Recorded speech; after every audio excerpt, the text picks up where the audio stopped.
Evangelho de João, capítulo de número 15, versos de 1 ao 5. Assim nos diz a palavra do Senhor: Eu sou a videira verdadeira e meu Pai é o agricultor. Todo ramo que está em mim não é fruto, ele o corta, e todo que dá fruto limpa, para que produza mais fruto ainda. Vós já estáis limpos pela palavra que vos tenho falado. Permanecei em mim, e eu permanecerei em vós. Como não pode o ramo produzir fruto de si mesmo, se não permanecer na videira, assim nem vós podeis dar, se não permaneceres em mim. Todos, eu sou a videira, vós os ramos. Quem permanece em mim e eu nele, esse dá muito fruto, porque sem mim nada podeis fazer. A igreja pode assentar-se. Uma pessoa muito querida, certa vez, compartilhando um momento de extrema fragilidade, passando por um tratamento oncológico, descobriu um câncer em um momento da vida que não lhe era muito propício. Claro, nós nunca queremos descobrir nada que possa nos matar ou aniquilar a nossa saúde, mas há momentos e momentos. Há momentos que você está cercado da família, há momentos que você está já aposentado, e há momentos que infelizmente a família está dividida e não há de onde tirar recursos. Essa irmã, neste momento, estava passando uma fase muito delicada de sua vida. Ainda assim, descobriu a doença, deu início a um longo tratamento e, fazendo uma visita já no estágio final do seu tratamento, ela, conversando conosco, faz uma pergunta a qual nunca vou esquecer. E ela perguntou o seguinte: pastor, é pecado nós estarmos doentes e não pedir tanto a Deus para ser curado? E eu, quando ouvi, eu respondi: minha irmã, eu confesso à irmã que eu nunca pensei em uma circunstância dessa, eu não tenho essa resposta. Talvez, se a irmã abrir um pouco o leque do assunto, eu possa pincelar uma coisa e outra e compreender, né, até em que espectro vai essa pergunta. E ela respondeu: é que, pastor, desde que eu comecei essa saga dessa para curar, para extirpar essa doença, o meu relacionamento com Deus, ele foi se aprofundando, se aprofundando, se aprofundando, ficando cada vez mais forte, cada vez mais firme, cada vez mais coeso, e nunca em toda a minha vida eu me senti tão próxima de Deus quanto hoje. E eu confesso, pastor, que eu tenho medo. Eu tenho medo de voltar a me sentir bem, me sentir curada e voltar a ter a vida que eu tinha antes. Eu tenho medo de não orar tanto quanto eu orava agora. Eu tenho medo de não buscar tanto a Deus quanto eu passei a buscar agora. Eu tenho medo de perder essa comunhão com Deus que eu tenho hoje. Por isso que eu pergunto ao Senhor: é pecado a gente não pedir tanto a Deus para ser curado? A palavra do Senhor, no Evangelho de João, capítulo 15, traz 3 verdades importantíssimas na vida de todo discípulo de Jesus. Assim diz a palavra do Senhor: eu sou a videira verdadeira e meu Pai é o agricultor. Isso é Jesus falando. Todo ramo que estando em mim não der fruto, ele o corta, e todo que dá fruto, limpa, para que produza mais fruto ainda. Normalmente, quando nós lemos esse texto, nós pensamos o seguinte: Jesus está falando da igreja. Ela não existia nessa época, mas Jesus está falando da igreja. E uma vez que ele está falando da igreja, tal como a parábola do joio e do trigo, Quem é o trigo? O trigo somos nós, povo do Senhor, direitinho, salvo, remido na graça do Senhor. Quem é o joio ou quem é o ramo que não dá fruto? Talvez o meu irmão do lado, é a pessoa que eu não gosto, é aquele que eu tenho plena certeza que o diabo usa, é o outro que pensa contrário a mim. Quer dizer, aquele que me é antagônico ou que eu entendo que não faz o que é a vontade de Deus, ele é o joio ou ele é o ramo que não dá fruto e que Deus corta. Só que não existia nessa época a igreja.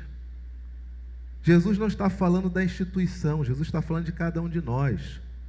Ele é a videira e o Pai é o agricultor.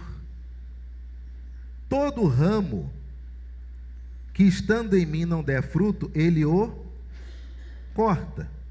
Sabe o que significa isso?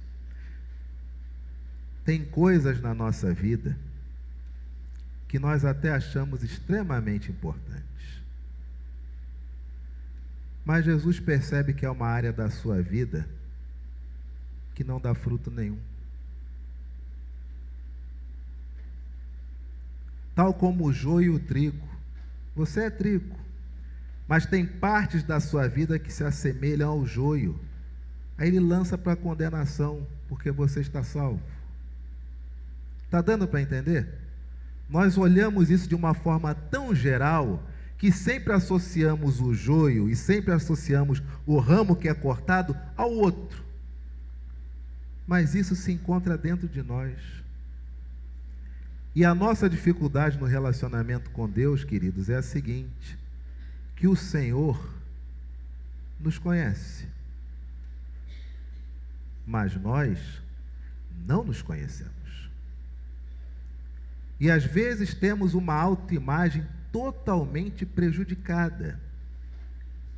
E é difícil às vezes compreender os decretos que Deus tem para nós. Por quê? Porque nós achamos que Deus vai trabalhar em nós conforme nós nos enxergamos.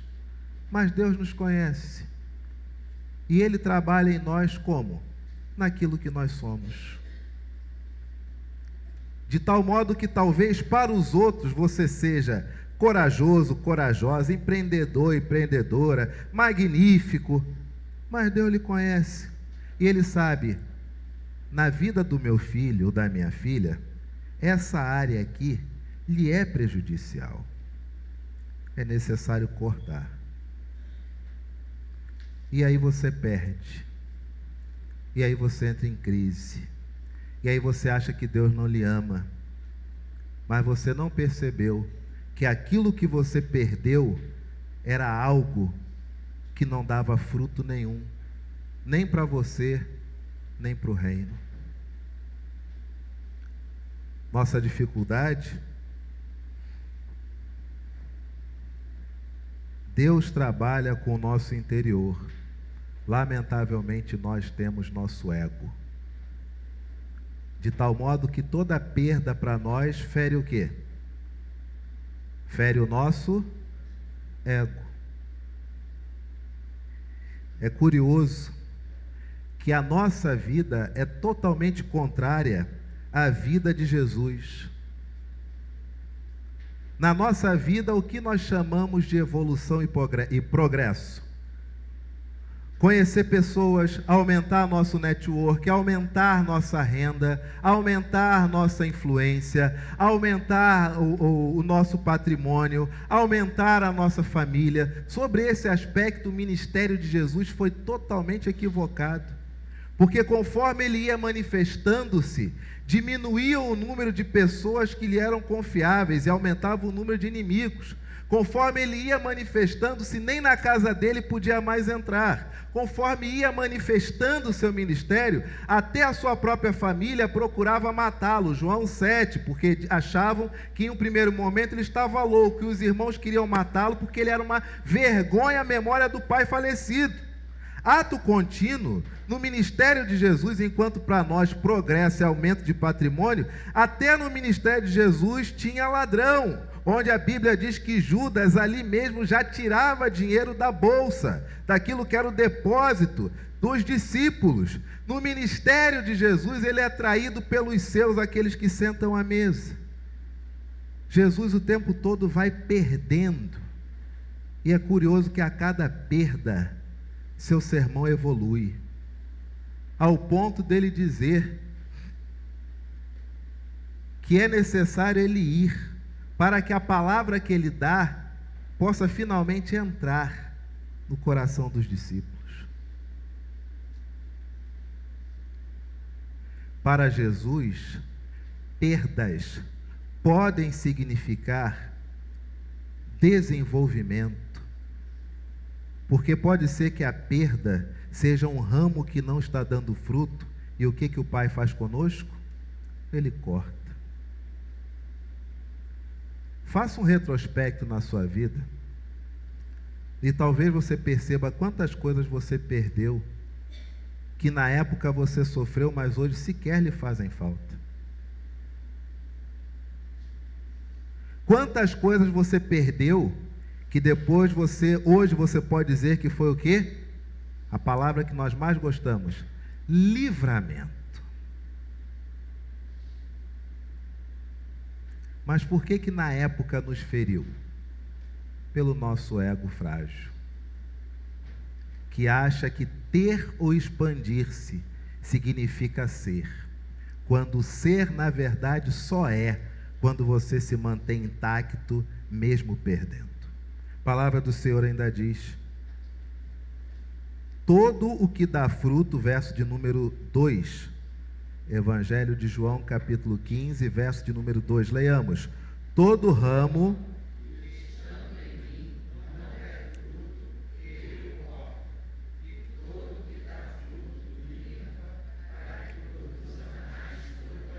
Como que o Senhor Jesus nos limpa para que nós possamos produzir mais frutos ainda? Verso de número 3.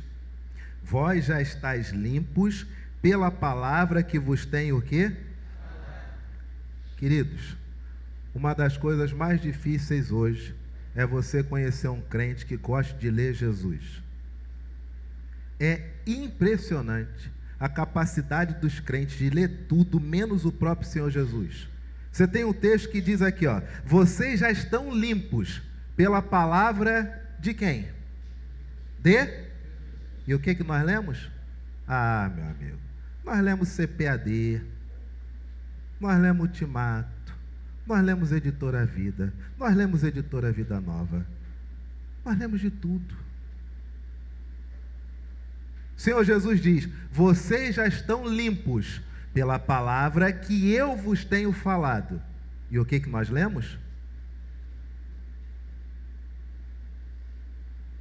A gente lê um pouquinho de Platão, que afinal de contas, nesse mundo maluco, a gente tem que começar do básico. A gente pega um pouquinho de Epicuro, porque nesse mundo maluco tem que ser um pouco estoico. A gente pega um pouquinho de Schopenhauer, porque afinal de contas a gente tem que argumentar. A gente precisa ter base para poder ter a dialética. A gente não diz, mas tem determinadas coisas que vêm aí em relação a signos. É interessantezinho, se bem que hoje já virou bagunça, né? Crente diz que é, sei lá, de touro, de câncer, de libra, de não sei o que lá das quantas. Hoje já... essa coisa de crente achar astrologia, magia, já caiu por terra. Ninguém nem discute mais isso. E aí vem Jesus: todo ramo que estando em mim não der fruto, o próprio Pai corta, e todo que dá fruto, o próprio Pai limpa, para que produza mais fruto ainda. Vocês já estão limpos pela palavra que vos tenho falado. Meu irmão, minha irmã, se você tem tido perdas significativas, olhe por um outro espectro. Pode ser o Pai que esteja limpando tudo aquilo que não está dando fruto e você não está percebendo. Ato contínuo. Se você tem percebido que o Pai tem tirado aquilo que não está dando fruto na sua vida, leia Jesus, meu irmão. A pessoa pergunta para mim: pastor, o que eu devo ler na Bíblia? Mateus, Marcos, Lucas, João. Mateus, Marcos, Lucas, João. Depois que você se tornar expert em tudo que Jesus diz, aí vai para o Antigo Testamento, para ler o Antigo Testamento, vendo onde Jesus está em cada um daqueles momentos. Por quê? Porque foi assim que ele fez no caminho de Emaús. Honestos e tardos de coração, não sabeis o que significava passar o Filho do Homem? E ele, Jesus, começando pela lei e os profetas, discorria sobre tudo o que falava acerca dele. Mas o crente não lê o Antigo Testamento com essa ótica. Jesus veio em forma humana, falou, escreveram, deixaram para nós. E o que nós fazemos? Vejam como isso é uma coisa tão curiosa. O Senhor Jesus nos ensina em Mateus capítulo 5, 6 e 7 as bem-aventuranças. A Bíblia diz que a boca fala do que está cheio o... Quantas são as bem-aventuranças?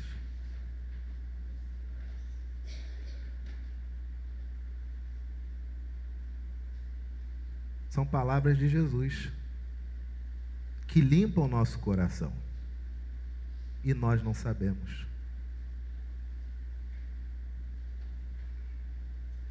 Agora pergunta como baixa os juros do FMI.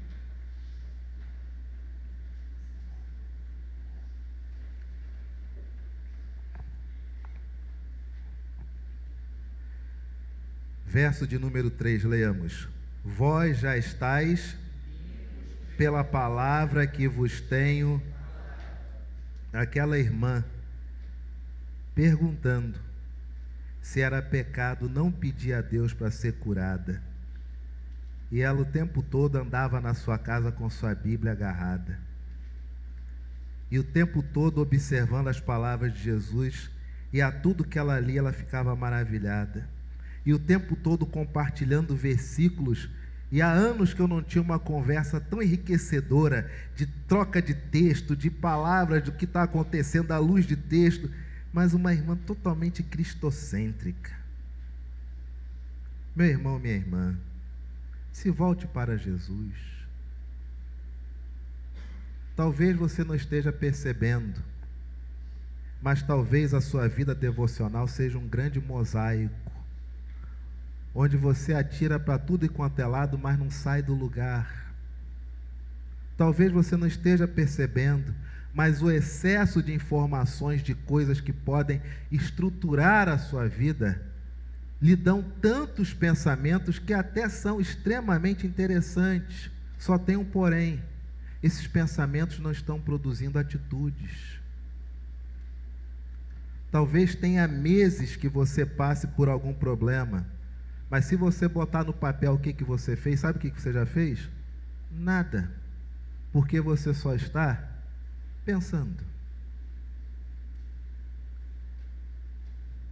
E nesses pensamentos, você tenta unir o Evangelho, tenta unir a astrologia, tenta unir um pouco de uma palavra. Poxa, tudo bem que é espírita, mas tem esse texto aqui tão interessante, fala de evolução da alma, quem sabe, né? Vamos deixar na nossa, embora eu seja evangélico, mas existe uma sabedoria popular aí que independe da Bíblia.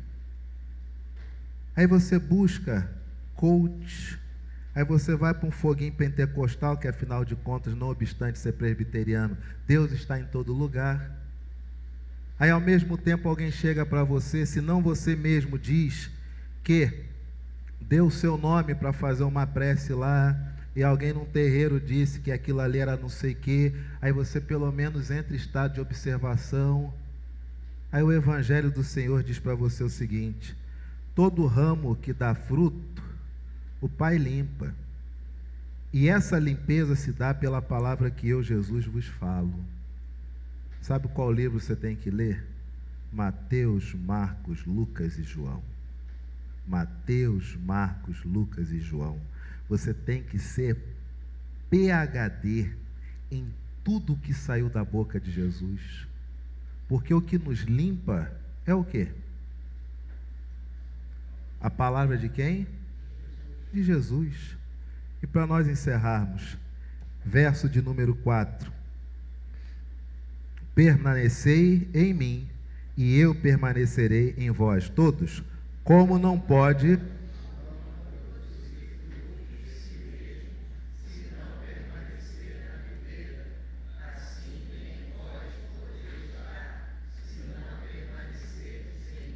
eu posso dar frutos sem permanecer em Jesus? Mas é curioso que quando a nossa vida se encontra em baixa, uma das primeiras atitudes que nós fazemos qual que é? Nós relativizamos tudo. Ir à igreja está me fazendo algum bem? Ser presbiteriano me faz bem? Acreditar em Deus me faz bem? Realmente viver a minha... Aí vem o Evangelho. Permanecei em mim. E Jesus diz que permanecerá em quem? Como não pode o ramo produzir fruto de si mesmo, se não permanecer na videira, assim nem nós podemos dar, se não permanecermos em Jesus. E aí vem o verso número 5, que é a coroação até então dessa perícope. Eu sou a videira, vós os ramos. Quem permanece em mim e eu nele, esse dá muito fruto. Como uma pessoa reconhece, como nós abençoamos nossas famílias, como nós abençoamos nosso local de trabalho, como nós abençoamos as crianças, como nós abençoamos os enfermos, quando dentro de nós o Senhor Jesus permanece e nós permanecemos nele. Porque quem permanece nele, ele permanece na pessoa. E quando a pessoa permanece nele, ele permanece na pessoa, essa dá muito o quê? Fruto. Às vezes, passamos momentos de profunda esterilidade. Por quê? Porque é aquele momento que nós estamos às vezes tão cansados, tão desesperados por alguma coisa, que abrimos mão de permanecer em Jesus. Abrimos mão de permanecer no Senhor e nos abrimos para qualquer tipo de coisa que possa nos dar algum sentido, alguma razão. E o Evangelho diz: você só dá fruto se permanecer em Jesus. E só é possível dar fruto se Jesus permanecer em você. Para nós encerrarmos, verso de número 5, mais uma vez. Eu sou a videira, vós os ramos. Quem permanece em mim e eu nele, esse dá muito fruto, porque sem mim... Igreja, isso aqui é uma declaração não de amor, mas é uma procuração, onde Jesus já assina que você venceu. Havia uma mulher chamada Dorcas, que morreu, e essa mulher morta, as demais mulheres foram falar com os apóstolos, e ao falar com os apóstolos diziam: vocês têm que tomar alguma providência, porque era uma pessoa boa, ela costurava as nossas roupas. E é uma mulher que experimenta a ressurreição. Ato contínuo. Por que Deus se importa com uma costureira? Tantas outras mulheres morreram naquela época, mas por que com aquela costureira? Ato contínuo. Abra sua Bíblia, Mateus capítulo 14, verso 18. Um grupo abre Mateus 14, versículo 18.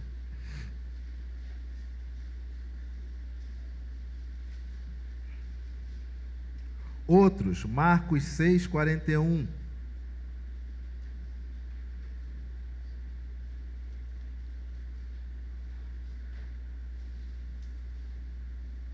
Outros, João 6, 11.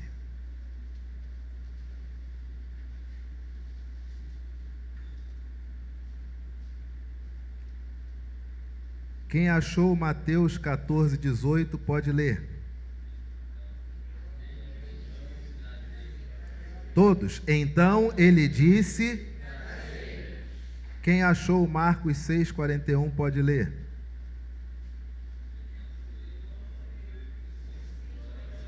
Todos a uma só voz. 1, 2, 3 e... Já pode parar. Quem achou João 6, 41? Aliás, João 6, 11, perdão. Pode ler.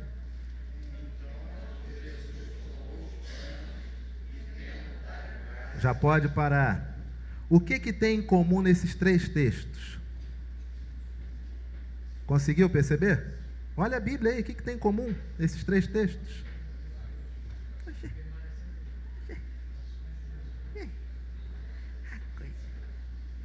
Coisa mais. Está vendo o que tem aqui embaixo? São todas as minhas colas de sermão. Aí, eu volto ali para a tia Gleice ali, ó. Ah, que lindinha.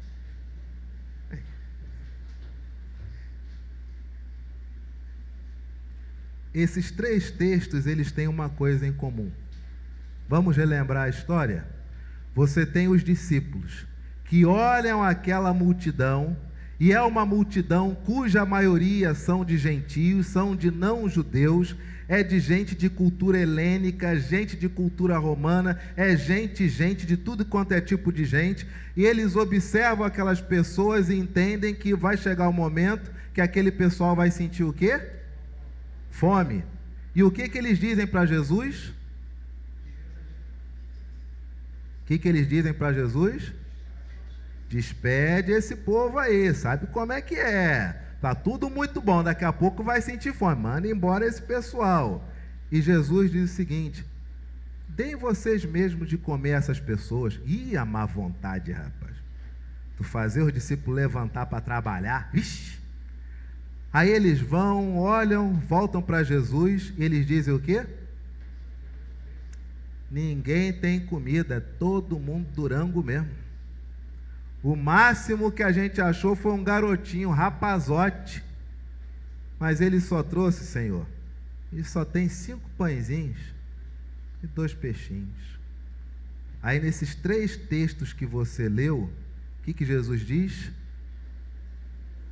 Bota aqui na minha mão. Dá para mim. Sabe por que Docas foi ressuscitada? Sendo costureira, fazendo ponto e ponto sobre ponto naquelas roupinhas daquelas irmãzinhas pobres e humildes, porque aquilo que ela tinha, ela botou nas mãos de Jesus. Você pode ser costureira, pode ser boleira, pode ser doceira, você pode ser aposentado, você pode trabalhar catando lata, você pode ser o que for, mas isso dará frutos. Se você disser, eu só tenho isso, aí Jesus diz, bota aqui na minha mão. Mas sabe qual é a nossa dificuldade? Nós não botamos nas mãos de Jesus. Porque se eu botar nas mãos de Jesus, eu perco o controle. E o que é a nossa vida sem nós termos a falsa sensação que temos o quê? Controle. Tudo nosso gira em torno de controlar o processo. Até a nossa santificação, quem controla, eu acho que sou eu. Até a palavra, quem sabe interpretar, sou eu. Até Deus é Deus, de acordo comigo. E os discípulos passam por isso. Esse povo já nem merece comer. Manda embora. Deem vocês mesmo de comer. Ih, que levantar. Aí eles voltam, ó. O máximo que tem são 5 pães e 2 peixes. E Jesus diz, dá para mim. E quando eles entregam aquele pouco para Jesus, Jesus manda sentar em grupos de 100 e de 50. Ora a Deus, e toda aquela multidão é farta. Aqueles peixes geraram outros peixes, aquele pão se multiplicou em outros pães, aqueles 5 pães e 2 peixes deram frutos, porque houve um momento onde eles passaram a permanecer em Jesus, e Jesus diz: sem mim nada podeis fazer. Meu irmão e minha irmã, esse é o convite da palavra do Senhor para nós nessa manhã. Você se acha muito pouquinho, e sabe o que Jesus está dizendo para você? Bota aqui, ó. Bota na minha mão. Talvez você ache que não tem nem o diploma do 1º grau. Sabe o que Jesus diz? Mas bota aqui na minha mão. Certa vez, uma irmãzinha da igreja, eu era pequeno, eu ouvi essa história ainda na infância. Uma daquelas irmãzinhas que toda vez que você passava pela igreja, ela estava escrevendo, até que um dia você passava por ela, tinha uma pessoa com uma dessas máquinas de datilografia, muito antigas, aquelas que eram quase que uma maletinha, e às vezes essa pessoa auxiliava datilografando. E eu lembro de passar algumas vezes e não entender nada, aquilo ali era criancinha. Aquela mulher faleceu. E no dia, em um culto, onde foi citada a memória dela, e houve um momento de gratidão pela vida dela, foi um dos momentos onde eu vi a igreja de onde eu vi, um dos momentos onde eu vi a igreja mais cheia.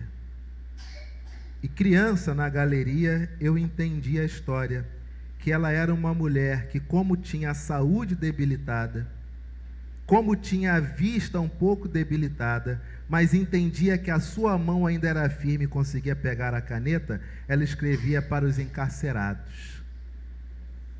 E ela escrevia para os prisioneiros, escrevia para os presidiários, sem conhecer a história deles, mas ela mandava mensagens de salvação. Aquelas que nós podemos colocar no Facebook, no Instagram, no Zap, mas nós não queremos saber disso. A gente só quer tratar de aleatoriedade.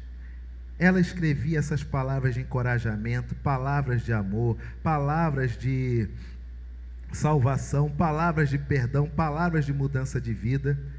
E quando o pastor perguntou quantas pessoas foram alcançadas pelo ministério daquela mulher, quase que a metade de uma igreja, que cabia ali quase 1000 pessoas, quase que a metade colocou-se de pé. Famílias de presidiários, ex-presidiários, filhos de presidiários que morreram na cadeia, mas morreram salvos por Jesus. Por quê? Porque essa irmã escrevia uma carta. E aí Jesus dizia para ela: bota aqui. E ela colocava. E essa carta chegava ao coração de quem Jesus queria falar. Talvez hoje você se ache muito pouquinho. E sabe o que Jesus diz para você? Bota aqui. Aqui. Se você entregar para Jesus, multiplica. Se você retiver em você, morre na raiz.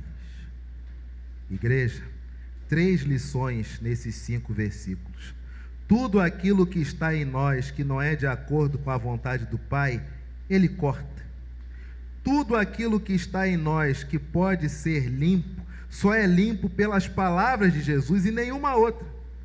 E terceiro, só é possível dar fruto se nós permanecermos em Jesus, porque sem Jesus nada podemos fazer. Amém, igreja?